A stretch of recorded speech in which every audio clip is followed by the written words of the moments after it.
ಇವತ್ತು ಗೋಧಿ ಹಿಟ್ಟು ಬಳಸ್ಕೊಂಡು ಒಂದು ಸಿಂಪಲ್ ಆಗಿರುವಂತಹ ಒಂದು ಹೆಲ್ದಿ ಬ್ರೇಕ್ಫಾಸ್ಟ್ ರೆಸಿಪಿ ಮಾಡೋಣ ಬನ್ನಿ. ತುಂಬಾ ಸುಲಭವಾಗಿ ಮಾಡ್ಕೋಬೋದು, ಹಾಗೆ ತುಂಬಾ ರುಚಿಯಾಗಿರುತ್ತೆ ಮತ್ತು ಹೊಸ ರೆಸಿಪಿ ಅಂತಲೇ ಹೇಳ್ಬೋದು ಇದು. ಇದನ್ನು ಮಾಡೋದಕ್ಕೆ ಮೊದಲಿಗೆ ನಾನಿಲ್ಲಿ ಕಡಾಯಿನಲ್ಲಿ ಎಣ್ಣೆ ಹಾಕ್ಕೊಂಡಿನಿ. ಎಣ್ಣೆ ಬಿಸಿ ಆದಮೇಲೆ ಒಂದು ಸ್ವಲ್ಪನೇ ಜೀರಿಗೆ ಹಾಕ್ತಿದ್ದೀನಿ.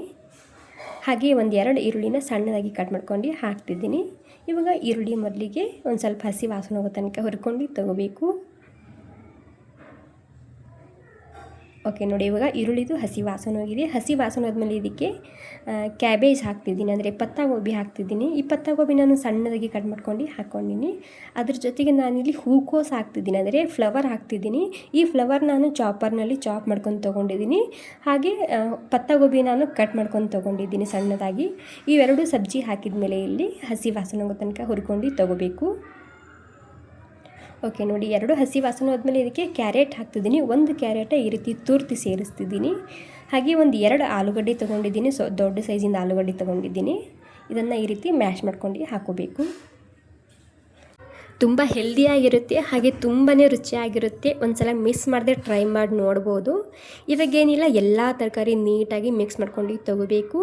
ನಿಮಗೆ ಇಲ್ಲಿ ವಟಾಣಿ ಇಷ್ಟ ಇದ್ದರೆ ನೀವು ವಟಾಣಿ ಬೇಯಿಸ್ಕೊಂಡು ಮ್ಯಾಶ್ ಮಾಡ್ಕೊಂಡು ಹಾಕೋಬೋದು ಒಂದು ಸ್ವಲ್ಪನೇ. ಓಕೆ ನೋಡಿ, ಎಲ್ಲ ಸೇರಿಸಿ 1 ನಿಮಿಷ ನಾನು ಹುರ್ಕೊಂಡು ತೊಗೊಂಡಿದ್ದೀನಿ. ಈ ಎಲ್ಲ ತರಕಾರಿ ಹಸಿ ವಾಸನೆ ಹೋಗಿದೆ. ಇವಾಗ ಹಸಿ ವಾಸನೆ ಹೋದ್ಮೇಲೆ ಕೊನೆಗೆ ನಾನಿಲ್ಲಿ ಮೆಂತ್ಯ ಸೊಪ್ಪು ಹಾಕ್ತಿದ್ದೀನಿ, ಒಂದು ಸ್ವಲ್ಪ ಹೆಲ್ದಿ ಇರಲಿ ಅಂತೇಳಿ. ಓಕೆ, ಇವಾಗ ಅದ್ರ ಜೊತೆಗೆ ಸ್ವಲ್ಪ ಕೊತ್ತಂಬರಿ ಸೊಪ್ಪು ಕೂಡ ನಾನಿಲ್ಲಿ ಸೇರಿಸ್ತಿದ್ದೀನಿ. ಇವೆರಡು ಸೊಪ್ಪು ನಾನು ಮೊದಲೇ ಕ್ಲೀನಾಗಿ ತೊಳೆದು ಡ್ರೈ ಮಾಡ್ಕೊಂಡು ಹಾಕ್ಕೊತಿದ್ದೀನಿ. ಇದ್ರ ಜೊತೆಗೆ ಇಲ್ಲಿ ಖಾರಕ್ಕೆ ತಕ್ಕಂತೆ ಅಥವಾ ರುಚಿಗೆ ಬೇಕಾದಷ್ಟು ರೆಡ್ ಖಾರದ ಪುಡಿ ಹಾಕ್ತಿದ್ದೀನಿ. ಹಾಗೆ ಒಂದು ಸ್ವಲ್ಪನೇ ಅರಿಶಿನ ಹಾಕ್ತಿದ್ದೀನಿ, ಧನಿಯಾ ಪುಡಿ ಮತ್ತು ಗರಂ ಮಸಾಲ ಹಾಕ್ಕೊಂಡಿನಿ ಒಂದು ಸ್ವಲ್ಪ, ಮತ್ತು ರೆಡ್ ಚಿಲ್ಲಿ ಫ್ಲೇಕ್ಸ್ ಹಾಕ್ತಿದ್ದೀನಿ 1 ಚಮಚ. ಖಾರಕ್ಕೆ ನೋಡ್ಕೊಂಡು ಹಾಕೋಬೋದು. ರುಚಿಗೆ ಬೇಕಾದಷ್ಟು ಉಪ್ಪು ಹಾಕ್ಕೊಂಡಿನಿ. ಇವಾಗ ಮೆಂತ್ಯ ಸೊಪ್ಪು ಹಾಕಿದ ಮೇಲೆ ಮತ್ತೆ ನಾನು 1 ನಿಮಿಷ ಆಗೋ ತನಕ ಸ್ಲೋ ಗ್ಯಾಸ್ನಲ್ಲಿ ಮಿಕ್ಸ್ ಮಾಡ್ಕೊಂಡು ತೊಗೊತಿದ್ದೀನಿ. ಜಲ್ದಿ ಸಾಫ್ಟ್ ಆಗುತ್ತೆ, ಜಾಸ್ತಿ ಟೈಮ್ ಹಿಡಿಯೋದಿಲ್ಲ ಮೆಂತ್ಯ ಸೊಪ್ಪು ಹಾಕಿದ ಮೇಲೆ. ಓಕೆ ನೋಡಿ, ಇವಾಗ ಜಸ್ಟ್ 1 ನಿಮಿಷ ನಾನು ಮಿಕ್ಸ್ ಮಾಡ್ಕೊಂಡು ತೊಗೊಂಡಿದ್ದೀನಿ. ತುಂಬಾ ಹೆಲ್ದಿಯಾಗಿರುವಂತಹ ಸ್ಟೆಪ್ಪಿಂಗ್ ರೆಡಿಯಾಗಿದೆ. ಇವಾಗ ನೀವು ನೋಡ್ತಿರ್ಬೋದು. ಮತ್ತು ನಿಮಗೆ ಯಾವುದಾದ್ರು ತರಕಾರಿ ಇಷ್ಟ ಇದ್ದರೆ ಅದು ಕೂಡ ನೀವು ಇದರಲ್ಲಿ ಆ್ಯಡ್ ಮಾಡ್ಕೋಬೋದು. ಪನ್ನೀರ್ ಇಷ್ಟ ಇದ್ದರೆ ಪನ್ನೀರ್ ಕೂಡ ಆ್ಯಡ್ ಮಾಡ್ಕೋಬೋದು ನೀವಿಲ್ಲಿ. ಇವಾಗ ಸ್ಟೆಪ್ಪಿಂಗ್ ರೆಡಿಯಾಗಿದೆ. ಕಡೆಯಲ್ಲೇ ಬಿಟ್ಟರೆ ಬೇಗನೆ ತಣ್ಣಗಾಗೋಲ್ಲ ಅಂತ ನಾನಿಲ್ಲಿ ಪ್ಲೇಟ್ನಲ್ಲಿ ಹಾಕಿಡ್ತಿದ್ದೀನಿ. ಅಂದರೆ ಕಡಾಯಿ ಬಿಸಿ ಇರುತ್ತೆ ಅಲ್ವಾ, ಹೀಗಾಗಿ ಪ್ಲೇಟ್ನಲ್ಲಿ ಹಾಕಿಡ್ತಿದ್ದೀನಿ. ಓಕೆ, ಇವಾಗ ಈ ಸ್ಟೆಪ್ಪಿಂಗ್ ಪೂರ್ತಿ ತಣ್ಣಗಾಗೋ ತನಕ ನಾನಿಲ್ಲಿ ಗೋಧಿ ಹಿಟ್ಟಿಗೆ ಒಂದು ಸ್ವಲ್ಪನೇ ನಾನಿಲ್ಲಿ ರುಚಿಗೆ ಬೇಕಾದಷ್ಟು ಉಪ್ಪು ಹಾಕ್ಕೊಂಡಿನಿ. ಹಾಗೆ 1 ಚಮಚ ಎಣ್ಣೆನ ಹಾಕ್ಕೊಂಡು ಹಿಟ್ಟನ್ನ ನಾದ್ಕೊತಿದ್ದೀನಿ. ನಾರ್ಮಲ್ ಚಪಾತಿ ಹಿಟ್ಟು ನಾದ್ಕೊತೀವಲ್ಲ ಅದೇ ರೀತಿಯಾಗಿರಬೇಕು. ಒಂದು ಸ್ವಲ್ಪ ಲೈಟಾಗಿ ಗಟ್ಟಿಯಾಗಿರಬೇಕು ಅಷ್ಟೇ. ಅಂದರೆ ಜಾಸ್ತಿ ಸಾಫ್ಟಾಗಿ ಹಿಟ್ಟನ್ನ ನಾದ್ಕೋಬಾರ್ದು. ಇಲ್ಲಿ ಸ್ವಲ್ಪ ಗಟ್ಟಿಯಾಗಿರಲಿ. ನಿಮಗೆ ಇನ್ನಷ್ಟು ಕ್ರಿಸ್ಪಿ ಬೇಕು, ಹಾಗೆ ಕಲರ್ಫುಲ್ ಬೇಕಂದರೆ ನೀವು ಇಲ್ಲಿ ಏನು ಮಾಡಿ, ಒಂದು 2-3 ಚಮಚ ಕಡಲೆ ಹಿಟ್ಟು, ಒಂದು 2-3 ಚಮಚ ಚಿರೋಟೆ ರವಾನ ಹಾಕ್ಕೊಳ್ಳಿ. ಇನ್ನಷ್ಟು ಕ್ರಿಸ್ಪಿನೆಸ್ ಬರುತ್ತೆ ಇದಕ್ಕೆ. ಒಂದು 10 ನಿಮಿಷ ನೆನೆಯೋದಕ್ಕೆ ಬಿಟ್ಟಿದ್ದ. 10 ನಿಮಿಷ ಆಗಿದೆ. ಇವಾಗ 10 ನಿಮಿಷ ಆದಮೇಲೆ ಒಂದು 2 ನಿಮಿಷ ಮತ್ತೆ ಸಾಫ್ಟಾಗಿ ಹಿಟ್ಟನ್ನ ನಾದ್ಕೊಂಡಿನಿ. ಓಕೆ, ಇವಾಗ ಇಲ್ಲಿ ನಾನು ಡ್ರೈ ಗೋಧಿ ಹಿಟ್ಟೇ ತೊಗೊಂಡಿದ್ದೀನಿ. ಇವಾಗ ಏನಿಲ್ಲ, ನಾನು ಚಪಾತಿಗೆ ಹಿಟ್ಟು ಹಿಡ್ಕೊತೀನಲ್ಲ ಅಷ್ಟೇ ಹಿಟ್ಟು ಹಿಡ್ಕೊಂಡಿನಿ ನಾನಿಲ್ಲಿ. ಕೈಗೊಂದು ಸ್ವಲ್ಪ ಎಣ್ಣೆನ ಹಚ್ಕೊಂಡು 2 ಸೈಡ್ನಲ್ಲಿ ಗೋಧಿ ಹಿಟ್ಟು ಹಚ್ಕೊಂಡಿದ್ದಕ್ಕೆ ನಾರ್ಮಲ್ ಚಪಾತಿ ಮಾಡ್ಕೊತೇವಲ್ಲ ಅದೇ ರೀತಿ ಇದನ್ನು ರೌಂಡಾಗಿ ತೆಳ್ಳಗೆ ಲಟ್ಟಿಸ್ಕೊಂಡು ತೊಗೋಬೇಕು. ಜಾಸ್ತಿ ತೆಳ್ಳಗಿರಬಾರ್ದು, ಲೈಟಾಗಿ ಒಂದು ಸ್ವಲ್ಪನೇ ದಪ್ಪ ಇರಲಿ, ಆ ರೀತಿ ಇದನ್ನು ರೌಂಡಾಗಿ ಲಟ್ಟಿಸ್ಕೊಂಡು ತೊಗೋಬೇಕು. ಚಪಾತಿಗಿಂತ ಒಂದು ಸ್ವಲ್ಪ ಹಿಟ್ಟನ್ನ ನಾನಿಲ್ಲಿ ಜಾಸ್ತಿ ಹಿಡ್ಕೊಂಡಿನಿ ಅಷ್ಟೇ. ಓಕೆ ನೋಡಿ, ಇವಾಗ ರೌಂಡಾಗಿ ಇದನ್ನು ಈ ರೀತಿ ಲಟ್ಟಿಸ್ಕೊಂಡು ತೊಗೋಬೇಕು. ಓಕೆ ನೋಡಿ, ಇವಾಗ ಚಪಾತಿ ಲಟ್ಟಿಸ್ಕೊಂಡಾಗಿದೆ. ಇವಾಗ ಇದರಲ್ಲಿ ನಾನು 2 ವಿಧಾನದಲ್ಲಿ ಮಾಡಿ ತೋರಿಸ್ತಿದ್ದೀನಿ. ನಿಮಗೆ ಯಾವುದು ಸುಲಭ ಅನಿಸುತ್ತೆ ಹಾಗೆ ಮಾಡ್ಕೋಬೋದು. ಇವಾಗ ಲಟ್ಟಿಸ್ಕೊಂಡಾದ್ಮೇಲೆ ಇಲ್ಲಿ ಈ ಸ್ಟಫಿಂಗ್ನ ಹಾಕ್ತಿದ್ದೀನಿ. ನಿಮ್ಗೆ ಎಷ್ಟು ಬೇಕೋ ಅಷ್ಟು ಹಾಕೋಬೋದು. ನಾನಿಲ್ಲಿ ಈ ಚಮಚಲಿಂದ ಒಂದು 3 ಚಮಚ ಈ ಸ್ಟಫಿಂಗ್ನ ಹಾಕ್ಕೊಂಡೀನಿ. ಈ ರೀತಿ ಸರಿಯಾಗಿ ತೆಳ್ಳಗಿದನ್ನು ಸ್ಪ್ರೆಡ್ ಮಾಡಬೇಕು. ನಂತರ ಈ ರೀತಿ ಮಡಚಬೇಕು. ಅದಕ್ಕೆ ನೋಡಿ ಈ ರೀತಿ. ಇದರಲ್ಲಿ ಇಷ್ಟು ತರಕಾರಿ ಹಾಕಿ ಮಾಡಿರೋದಂಥ ಮಕ್ಕಳಿಗೆ ಗೊತ್ತೇ ಆಗೋದಿಲ್ಲ. ತುಂಬ ಸುಲಭವಾಗಿರುತ್ತೆ, ಹಾಗೆ ತುಂಬ ರುಚಿಯಾಗಿರುತ್ತೆ ಮತ್ತು ತುಂಬ ಡಿಫ್ರೆಂಟ್ ಆಗಿರುತ್ತೆ. ಮಿಸ್ ಮಾಡದೆ ಒಂದು ಸಲ ಟ್ರೈ ಮಾಡಿ ನೋಡ್ಬೋದು. ಓಕೆ ನೋಡಿ, ಮತ್ತು ಇನ್ನೊಂದು ಸ್ಟೆಪ್ನಲ್ಲಿ ತೋರಿಸ್ತಿದ್ದೀನಿ. 2 ಚಪಾತಿನ ನಾನು ಒಂದೇ ಸೈಜ್ನಲ್ಲಿ ಲಟ್ಟಿಸ್ಕೊಂಡು ತೊಗೊಂಡಿದ್ದೀನಿ. ಈ ರೀತಿ ಸ್ಟಫಿಂಗ್ ಹಾಕಿ ಇನ್ನೊಂದು ಚಪಾತಿ ಮೇಲೇನ ಈ ರೀತಿ ಹಾಕಬೇಕು ಅಷ್ಟೇ. ಮತ್ತು ಸೈಡಿಗೆಲ್ಲ ಸರಿಯಾಗಿ ಪ್ಯಾಕ್ ಮಾಡಿಕೊಂಡ್ರೆ ಆಯಿತು. ಇದು ನಿಮಗೆ ಇದರಲ್ಲಿ ಯಾವ್ದು ಸುಲಭ ಅನಿಸುತ್ತೆ ಅದೇ ರೀತಿ ಮಾಡ್ಕೋಬೋದು. ಅಥವಾ ನಾವು ನಾರ್ಮಲಾಗಿ ಆಲೂ ಪರೋಟ ಅಥವಾ ಹೋಳಿಗೆ ಮಾಡ್ತೀವಲ್ಲ ತುಂಬಿ, ಆ ರೀತಿ ಕೂಡ ನೀವು ಇದನ್ನು ಮಾಡ್ಕೋಬೋದು.